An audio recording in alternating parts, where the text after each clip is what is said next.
os irmãos que estão aqui conosco.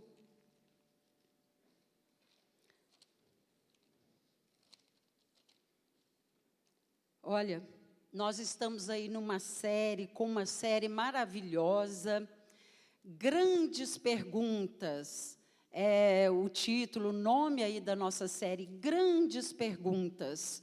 E nós estamos com o coração mesmo sedento, com os corações sedentos. Eu creio que o povo de Deus está com os corações sedentos para receber de Deus, aprender muito do Senhor, receber do Senhor através dessa série, Grandes Perguntas. Domingo passado, né, o Lucas, o nosso irmão Lucas, ele deu aqui a palavra, já compartilhamos nas células, palavra abençoada, e hoje o Senhor vai falar mais com você, e nós temos grandes perguntas que nós precisamos responder, não é? Uma pergunta é feita para ser respondida, não é mesmo? Olha, as crianças, eu sou mãe, sou avó, né? E já dei aula há muitos anos. As crianças, gente, elas fazem muitas perguntas, não é mesmo? Muitas perguntas, e nós precisamos responder para as crianças as perguntas. Eu creio que tenha pais aí, professoras, pais, e eu tenho certeza que você já ouviu algumas perguntas dos seus filhos difíceis de responder. Alguém aqui já teve essa experiência? Só eu? Os filhos fazem perguntas, às vezes, difíceis de serem respondidas. E alunos também, às vezes, fazem perguntas difíceis de serem respondidas, né? Isso aqui eu ouvi do meu aluno, gente. A professora de educação cristã deu a aula e falou sobre entregar o coração para Jesus, e o meu aluno, ele falou assim: professora, se eu der o meu coração para Jesus, eu vou morrer? Então, não quero entregar, não, eu vou morrer. Então, são perguntas de crianças, né? Essa pergunta também, meu filho me fez, né? Quando ele era bem pequeno, e ele me perguntou: mamãe, como põe o bebê na barriga da mamãe?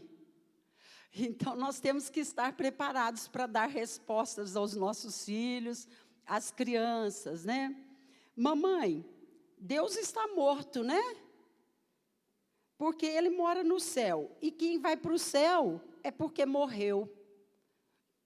Tem lógica, né? Assim, entre aspas, a pergunta da criança, a dúvida da criança. Quem fez Deus, mãe? Quem fez Deus? Então, as crianças, gente, elas são ótimas para fazerem perguntas assim difíceis, perguntas difíceis para nós. Existem perguntas também que às vezes a gente fica meio sem resposta. Olha, por que o quadro negro é verde e o milho verde é amarelo? Né? Ou, qual dos braços da poltrona do cinema é o da sua cadeira? Você já ficou confuso lá? Será que é aqui ou de cá? Né? Direita ou esquerda? Se o som não se propaga no vácuo, por que Star Wars é tão barulhento? São perguntas, né? Existem perguntas assim difíceis de serem respondidas, mas existe resposta para essas perguntas, tá? Mas, queridos irmãos, há na Bíblia grandes perguntas, e nós precisamos respondê-las. E hoje eu quero deixar uma pergunta muito importante que está na Bíblia e que nós precisamos respondê-la. Vamos abrir aí a palavra de Deus no Salmo 42, versículo 3. 42, versículo 3.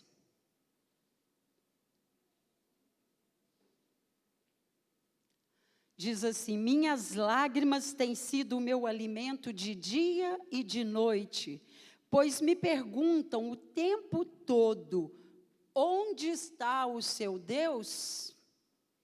Onde está o seu Deus? Essa é a pergunta de hoje. Essa é a pergunta que nós precisamos responder. Onde está o seu Deus? Este salmo aí, gente, de Davi, ele exprime várias emoções em conflito, né? Mistura tristeza, alegria, o medo, a fé, a dúvida e a devoção. É uma mistura, assim, de emoções, né?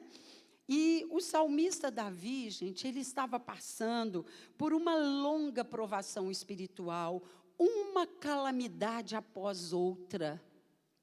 Davi pede ao Senhor, então, compreensão, uma compreensão daqueles acontecimentos na sua vida. Eu creio que você já passou por isso também, de ficar, Senhor, o que está acontecendo? O que está de tanta luta, né? Às vezes elas vêm todas assim, próximas uma da outra, e nós ficamos, mas, Senhor, o que está acontecendo?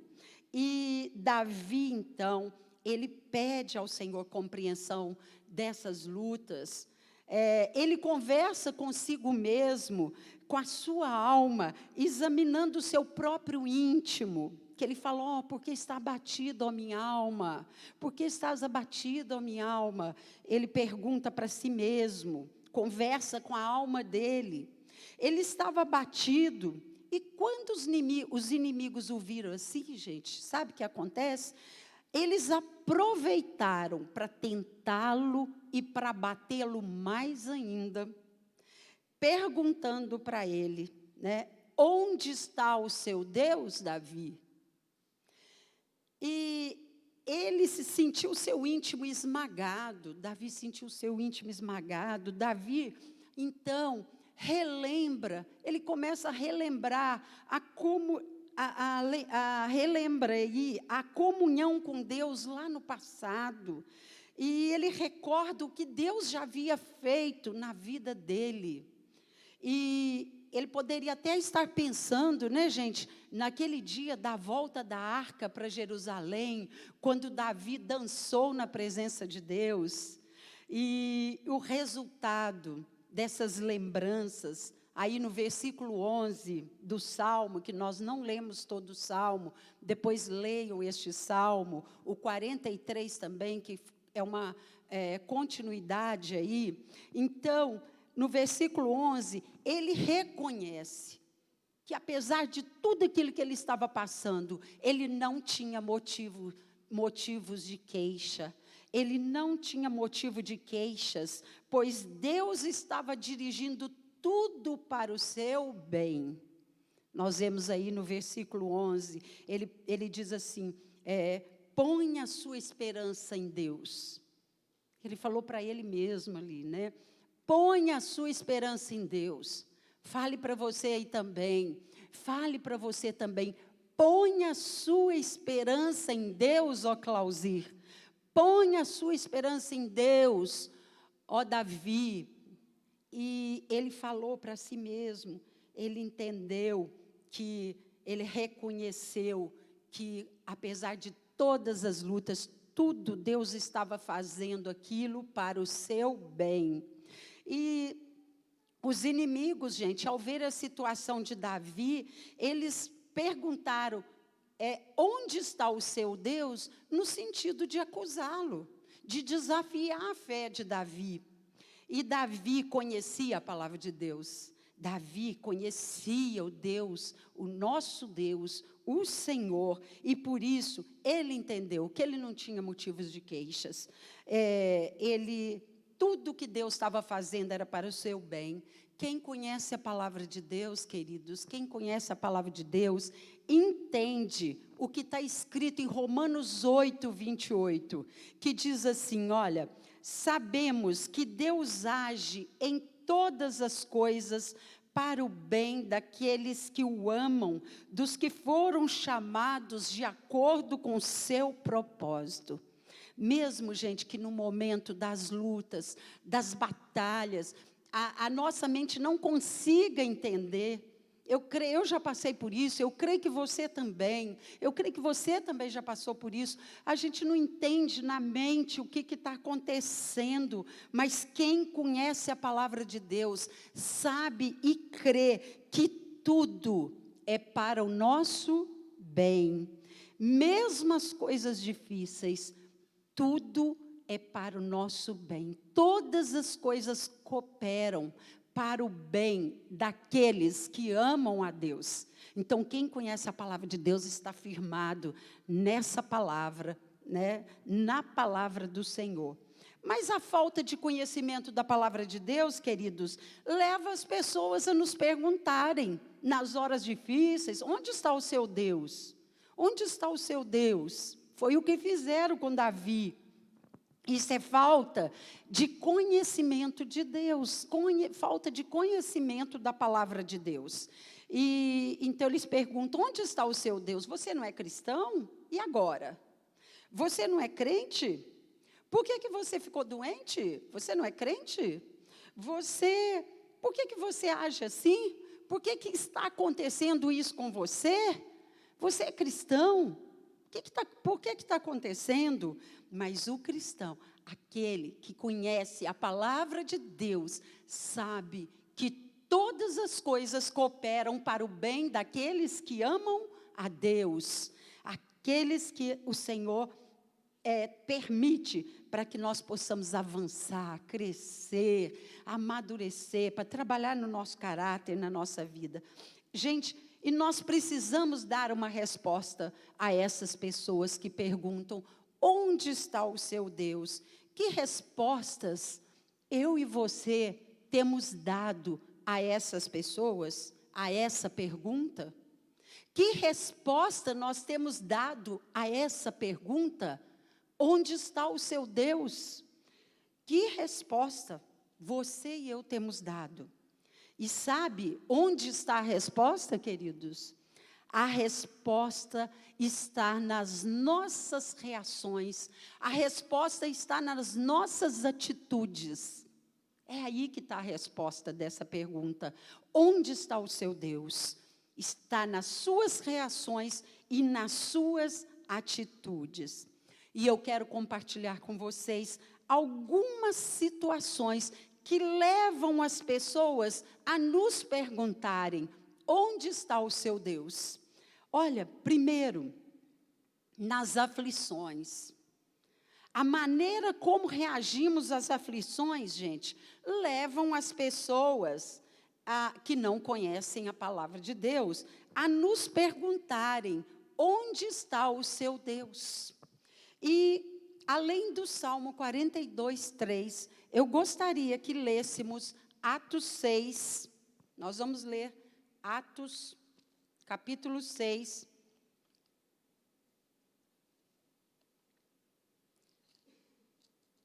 Atos, capítulo 6, nós vamos ler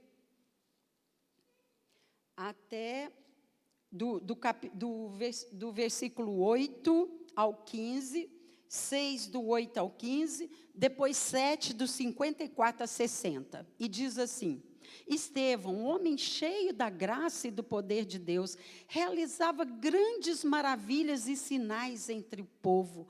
Contudo, levantou-se a oposição dos membros da chamada Sinagoga dos Libertos, dos judeus de Cirene e de Alexandria, bem como das províncias da Sicília e da Ásia. Estes homens começaram a discutir com Estevão, mas não podiam resistir à sabedoria e ao espírito com que ele falava.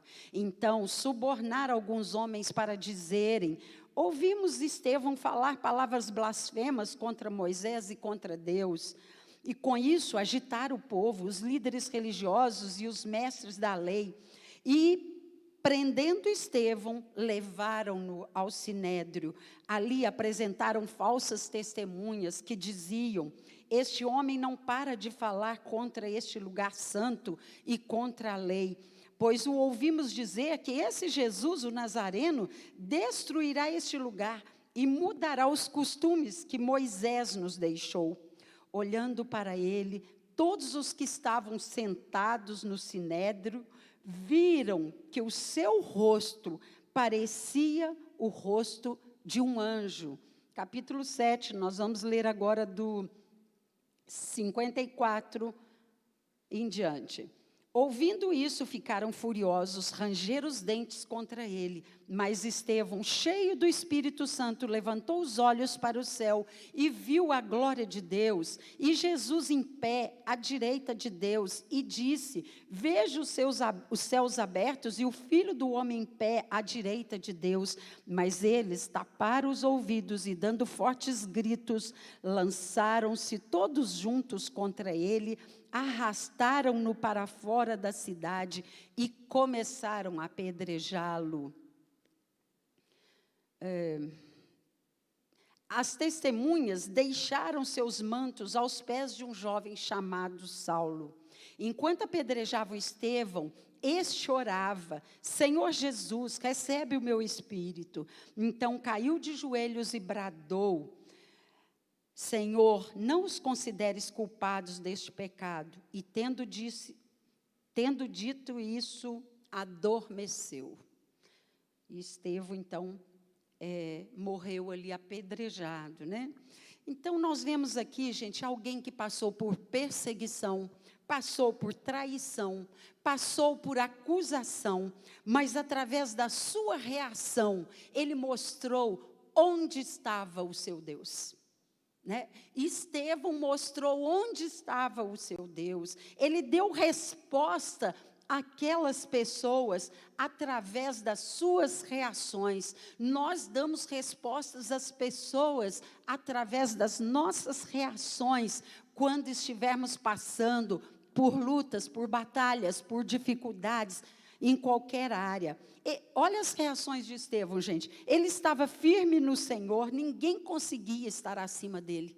Ele falava e ninguém tinha nem argumento, ele falava de forma maravilhosa e poderosa. Quando nós estamos firmes com o Senhor, gente, nada vai nos atingir, amém? Nenhum mal vai nos atingir, porque a vitória é do Senhor na nossa vida. Receba isso, meu irmão.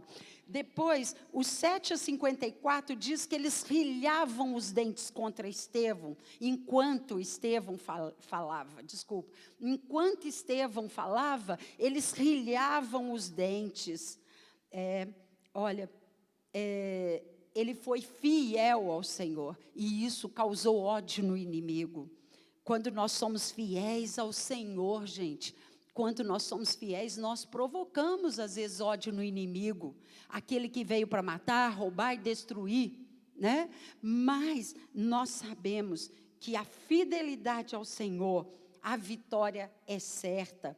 Quando somos fiéis, então, nós vamos também estar provocando o inimigo. Olha, ele teve reações positivas no capítulo 6:15. Ele tinha o rosto como se fosse de anjo.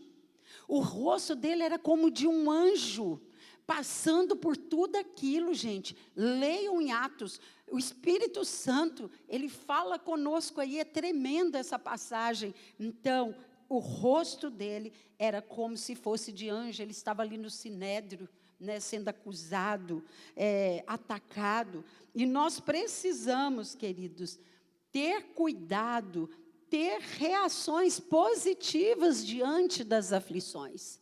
Isso não significa que diante das aflições nós vamos ficar pulando e vibrando. Não é isso. Nós podemos até vibrar, mas celebrar, mas o Senhor, a presença do Senhor, né? Mas, queridos, ficar cabisbaixo, emburrados, glória a Deus que na CCLN é muito difícil a gente ver gente assim, amém? É muito difícil, glória a Deus, porque as pessoas estão crescendo, buscando o Senhor, recebendo de Deus. Então, ficar emburrados, ficar distante dos irmãos, afastar dos irmãos, ficar reclamando, ficar murmurando, né? Isso só levará as pessoas a te perguntarem: onde está o seu Deus? E o inimigo levanta para nos acusar, quando agimos assim, né? E ele usa pessoas, e o inimigo, ele começa a nos acusar. Onde está o seu Deus?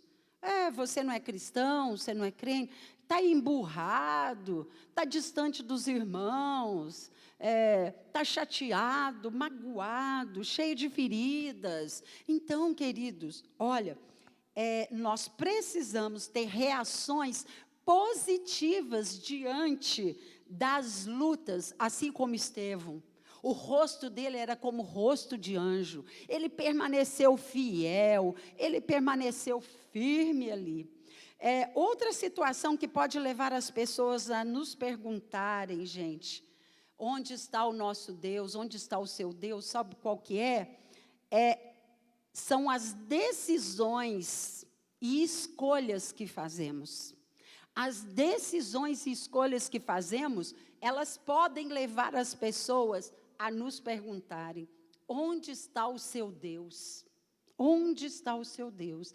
Decida então, queridos, tome algumas decisões então. Olha, decida viver, andar no Espírito e não nas emoções.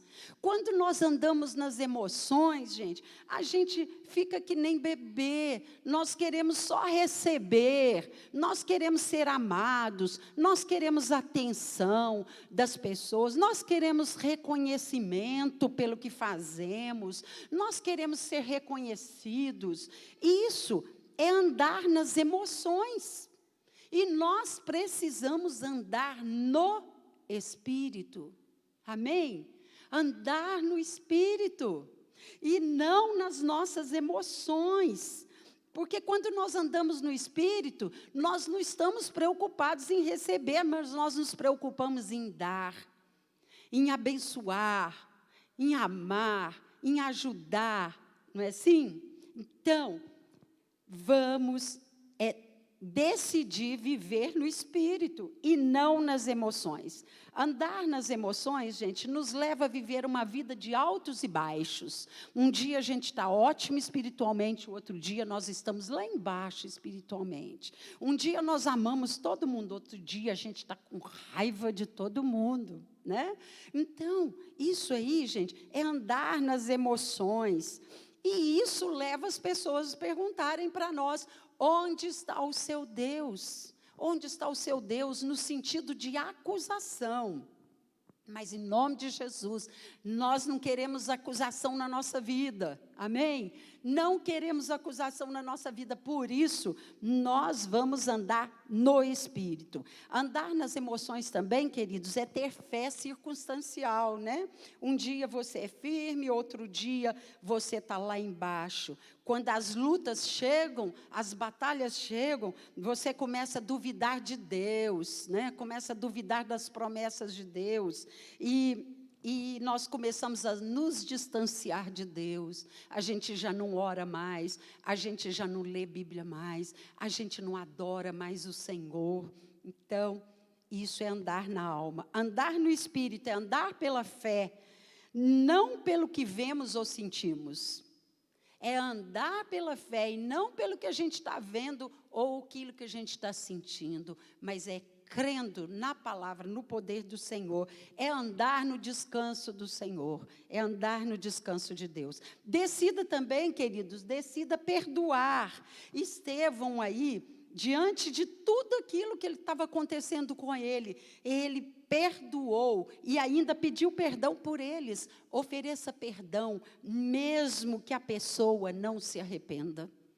Ofereça, gente, é bênção quando conseguimos, na graça de Deus, pela graça de Deus, nós conseguimos fazer isso.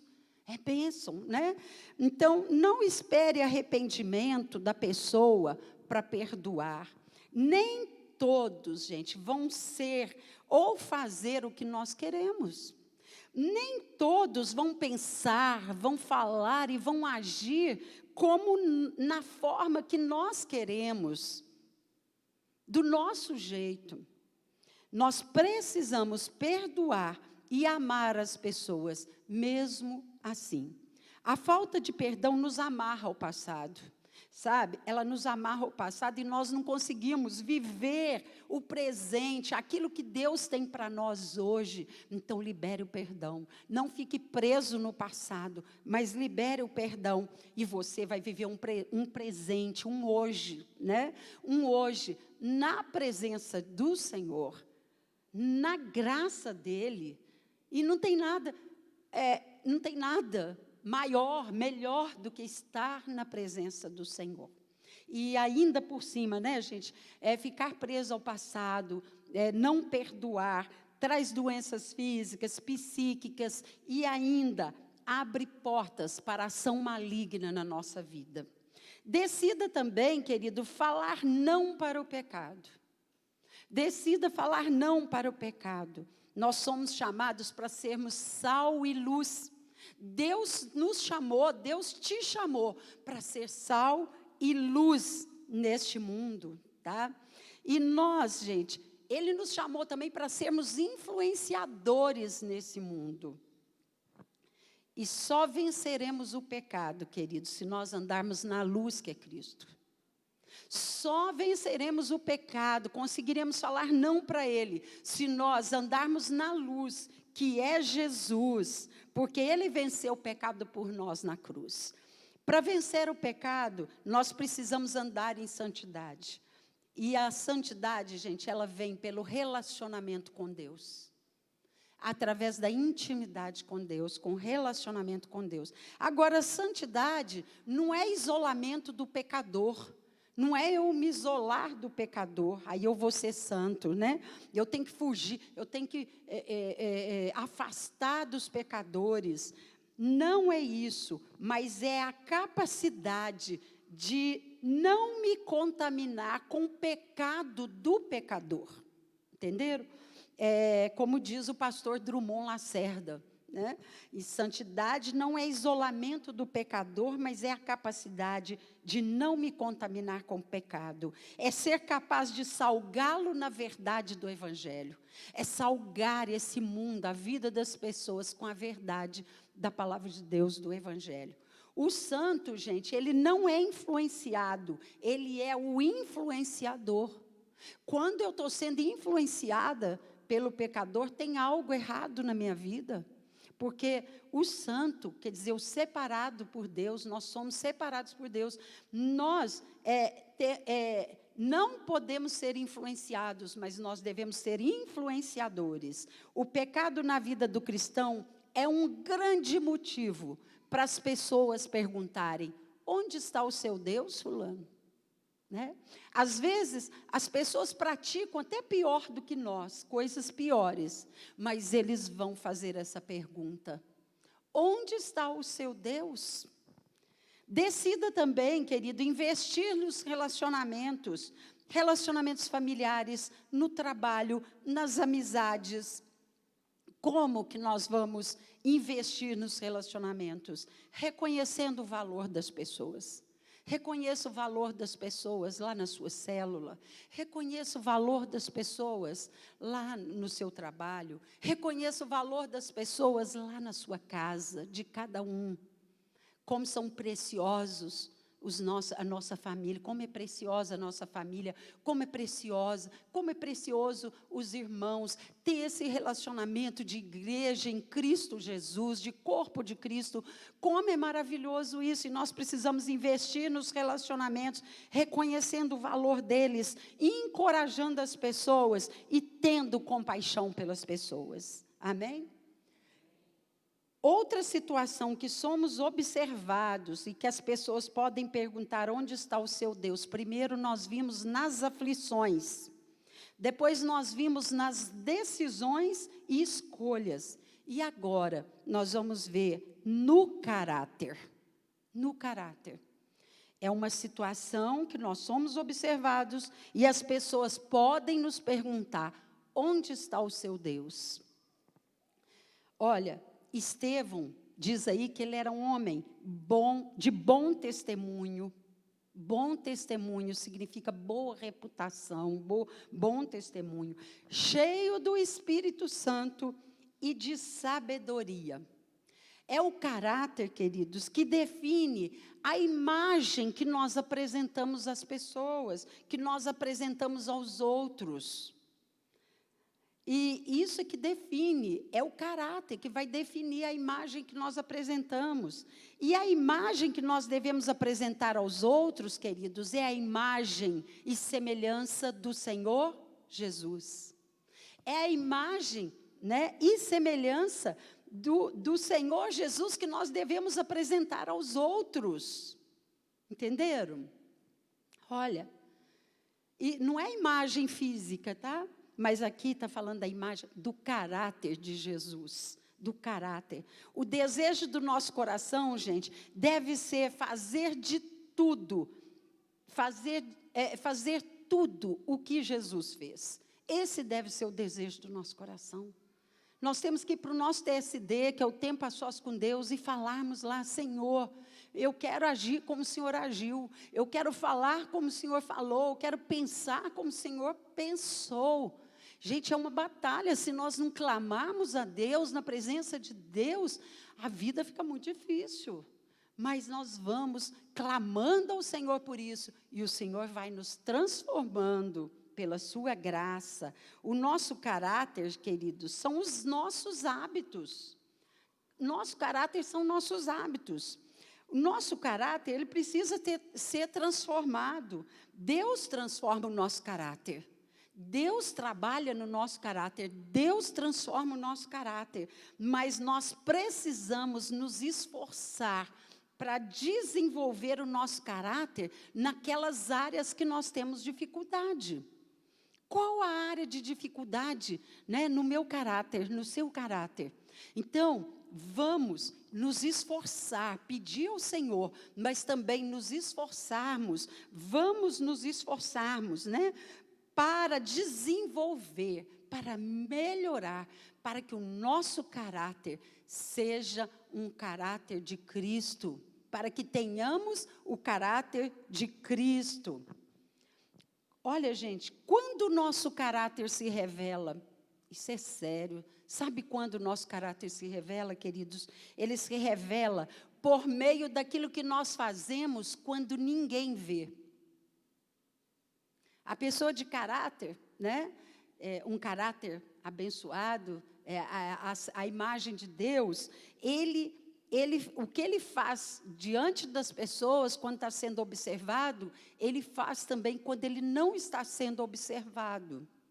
Por exemplo, gente, um exemplo pequenininho, né, uma coisa pequena, mas nós sabemos que o lixo tem que ser jogado aonde? Na lixeira, né? E aí, a gente está lá com papel de lixo, com a casca da banana, com alguma coisa lá na mão, né? A embalagem lá do chocolate. Aí nós damos uma olhadinha, outra olhadinha, não tem ninguém vendo, jogamos no chão. É uma coisa pequena, mas tem coisas muito grandes assim, né? Então, o nosso caráter, querido, se revela por meio daquilo que fazemos quando ninguém está nos observando. Eu sei que não é certo eu jogar o papel, mesmo que ninguém esteja me observando, eu vou segurar, guardar, até que eu encontre. Nós, mulheres, costumamos enfiar tudo na bolsa, né? Para depois jogar na lixeira. Então, isso é muito sério. Vamos pensar nisso, queridos. Vamos pensar a partir de mim. Olha, nós temos que estar pedindo ao Senhor que trabalhe em nosso caráter, porque Ele se revela por meio daquilo que fazemos quando ninguém nos observa. Seus pais não estão perto, né? Seus pais não estão vendo, seus pastores não estão vendo, seu líder não está vendo. Aí, o que você faz? Você, mesmo estando sem observação deles, como você age? Isso revela o nosso caráter. Algumas áreas importantes que revelamos o nosso caráter. Gostaria de falar rapidamente, para encerrarmos, algumas áreas importantes que nós revelamos o nosso caráter. Na vida espiritual, a vida espiritual que levamos revela o nosso caráter, queridos. É quando nós temos um relacionamento profundo com Deus. Vida espiritual é quando existe esse relacionamento nosso profundo com Deus. Nós colocamos Deus em primeiro lugar na nossa vida. Isso é vida espiritual. É quando Deus é tudo na minha vida. Ele está em primeiro lugar na minha vida. Ele é o meu tudo. E eu tenho um relacionamento profundo com Ele na oração, na palavra de Deus. E então, a nossa vida espiritual revela nosso caráter. Outra, também vai revelar nosso caráter, sabe o que? A vida pessoal, gente. A nossa vida pessoal. O que acontece na minha vida particular sempre influencia o que acontece em público. Entenderam? O que acontece na minha vida particular, pessoal, sempre vai influenciar os acontecimentos em público.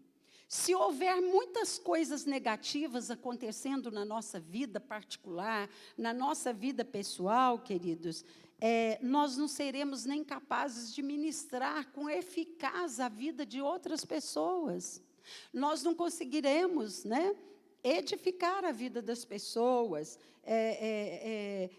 ser usado na vida de outras pessoas. Então, vida pessoal revela o nosso caráter. Vida social, o tipo de vida social que nós levamos, revela também o nosso caráter, queridos. Então, nós devemos ter muito cuidado com o que levamos para dentro do templo do Espírito Santo, que somos nós. Nós, a partir do momento que você entregou sua vida para Jesus, você agora é templo do Espírito Santo. Então, nós devemos ter muito cuidado com o que nós levamos para dentro do templo do Espírito Santo, que somos nós. Revela também o nosso caráter, gente, a vida conjugal e familiar. Como é a nossa vida familiar e conjugal? Ela revela o nosso caráter. Ter bom caráter na vida familiar, sabe o que é ter bom caráter na vida familiar, queridos? É tratar bem o nosso cônjuge, tratar com amor, com respeito, É triste quando a gente vê, mulheres que gritando com o marido, ou o marido com a esposa. Então, ter bom caráter na vida familiar é tratar bem o meu cônjuge, o seu cônjuge, é cuidar das responsabilidades familiares, a mulher cuidar das suas responsabilidades familiares, o homem cuidar também das suas responsabilidades familiares. É gastar tempo com os filhos, é acertar as prioridades na nossa casa, na nossa vida, é manter, queridos, a vida sexual saudável e a casa em ordem. Manter a casa em ordem também. A casa bagunçada, tudo fora do lugar, aquela confusão. Não estou falando que tem hora que a casa da gente, algumas coisas, mas aquela confusão, que ninguém sabe onde está nada, aquela coisa suja, isso também revela o nosso caráter. Então, nós precisamos cuidar bem da nossa casa, nós mulheres, os homens também ajudam, cooperam, é muito bom, E manter a casa limpa. Manter a casa limpa, gente, por dentro e por fora, tá? Lá no íntimo também e por fora. Manter os filhos sob controle e viver uma vida disciplinada. Revela também o nosso caráter na nossa vida financeira. Nós devemos ter bom caráter nessa área, para que não sejamos acusados, queridos, com a pergunta: onde está o seu Deus? Você não é cristão? Você fica devendo? Você não paga as pessoas? Você pede emprestado e não devolve? Então, essas coisas todas mostram o nosso caráter. Então, nós devemos ter bom caráter na vida financeira, pagar nossas contas em dia, não ter dívidas, ser dizimistas e ofertantes, queridos. Isso é ter bom caráter, é ter o caráter de Cristo, é ser semelhante ao Senhor, é ser dizimista e ofertante, ser generoso. Olha, aquilo que a pessoa está disposta a dar, mostra muito do seu caráter. Aquilo que a pessoa está disposta a dar, mostra muito do seu caráter. Mostra avareza, mostra mesquinhez, ou mostra generosidade, amor.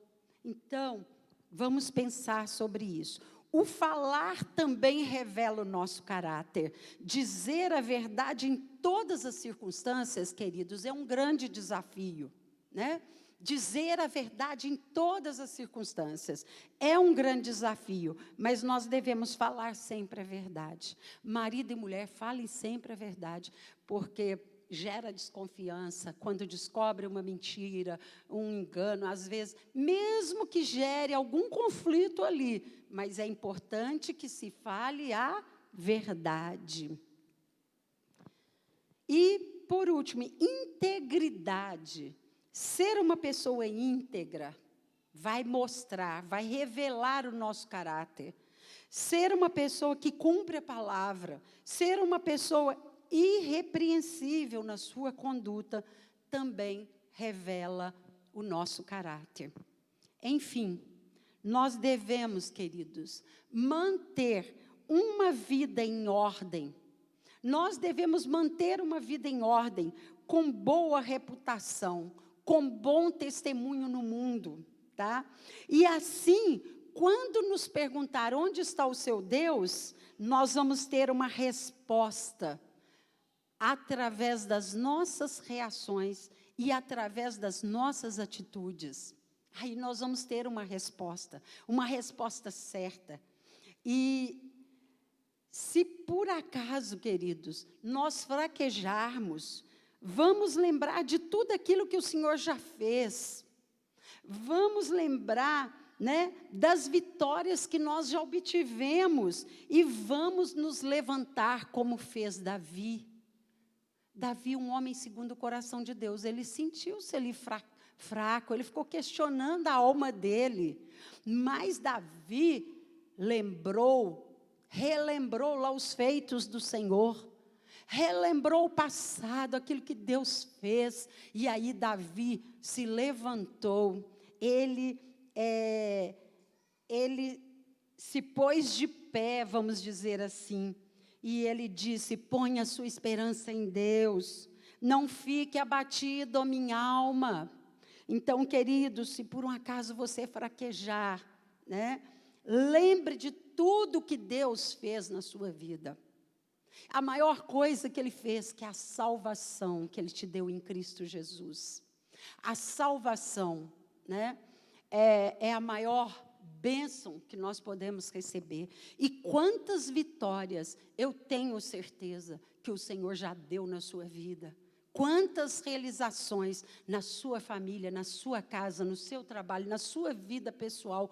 Quantas transformações o Senhor já fez na sua vida. Então, coloque os olhos nessas bênçãos de Deus na sua vida, se levante como fez Davi, se coloque de pé, ponha a sua esperança em Deus, e diz aí para a sua alma: por que estás abatido, ó minha alma? Através do conhecimento, queridos, da palavra de Deus, nós daremos resposta certa àqueles que perguntarem para nós: onde está o seu Deus? Nós vamos ter uma resposta certa. As pessoas, querido, irão nos testar. Nós somos testados. As pessoas irão verificar.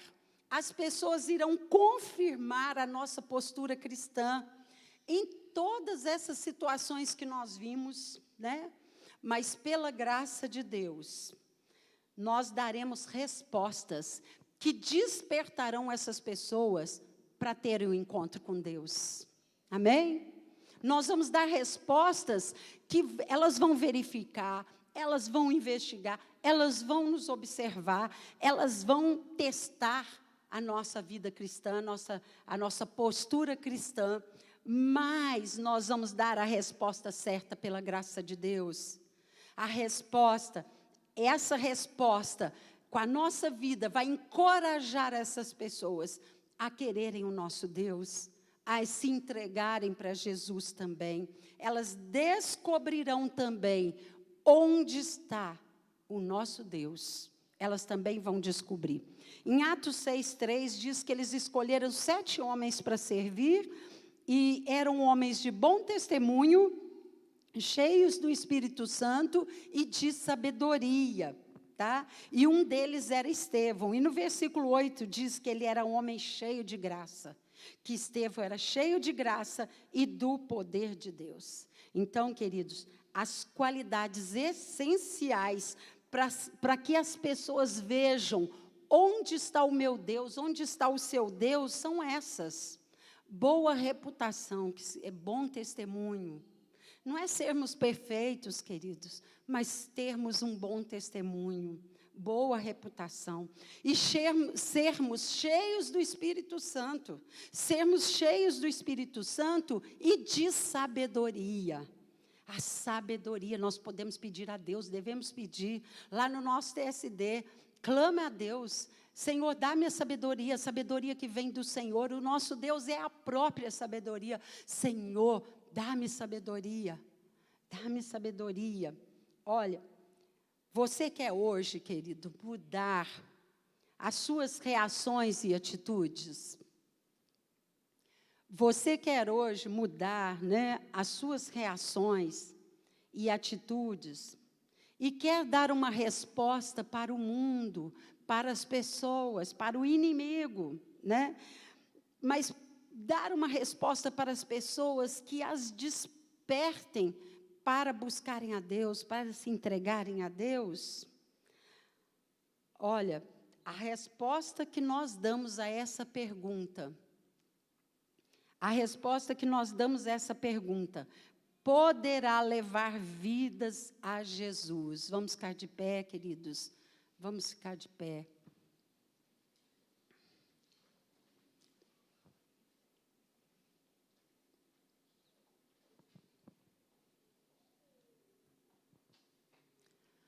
Queridos, o mundo nos observa. O mundo nos observa, nos testa. Eles testam a nossa postura cristã. Lá na sua família, aqueles que ainda não conhecem a palavra vão estar testando a sua postura cristã. Lá no seu trabalho, eles vão estar testando, verificando a sua atitude, a sua vida. Olha, vamos dar uma boa resposta. Você quer dar uma boa resposta? Você quer dar uma resposta que venha transformar essas vidas lá no seu trabalho, lá na sua família, lá na sua vizinhança?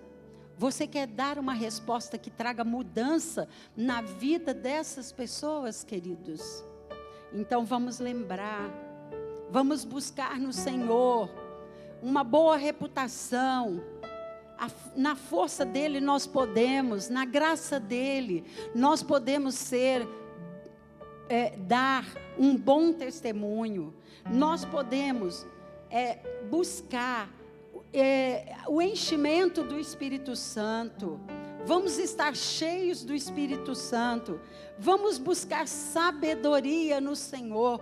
Em todas as áreas que nós vimos, o Senhor, Ele está pronto para nos abençoar, para nos transformar. Vamos nos posicionar, queridos, como Davi fez. Se posicione, ponha a sua esperança em Deus. Se você que está aí, na sua casa ou aqui nesse lugar, se você estiver com a sua alma abatida, querido, nós temos passado coisas tão difíceis. Nós, nas redes sociais, se a gente ficar muito ali, são coisas tão difíceis que nós estamos vendo, situações complicadas que afligem o nosso coração e tem afligido, né? esse vírus que nós estamos enfrentando aí, a Covid, né? O coronavírus, nós estamos enfrentando. Não está fácil. Uma hora nós estamos em casa, outra hora abre tudo, depois fecha tudo. Tem pessoas passando situações dificílimas por causa disso, porque dependem do trabalho, do comércio, está aberto, né? Ou você que é empregado também depende da empresa lá do seu patrão estar aberta. Então nós temos passado, gente, momentos muito difíceis e coisas terríveis também no nosso país, e nós temos orado. Não deixem de orar pela nossa nação, não deixem de orar pelas nossas famílias. Vamos continuar repreendendo esse vírus, né? Mas, queridos, quem sabe a sua alma anda tão abatida por causa desses problemas, ou outros problemas que talvez você esteja enfrentando na sua família, na sua casa, na sua vida pessoal. Querido, olha, põe a sua esperança em Deus. Vamos responder para o mundo que a nossa esperança está em Deus. Vamos responder para o mundo aí fora, para as pessoas que nos cercam, que a nossa esperança está em Deus. Coloque a mão aí no seu coração, comece a orar. Oh, minha alma, porque estás abatida? Eu ponho a minha esperança no Senhor. Ore aí, queridos.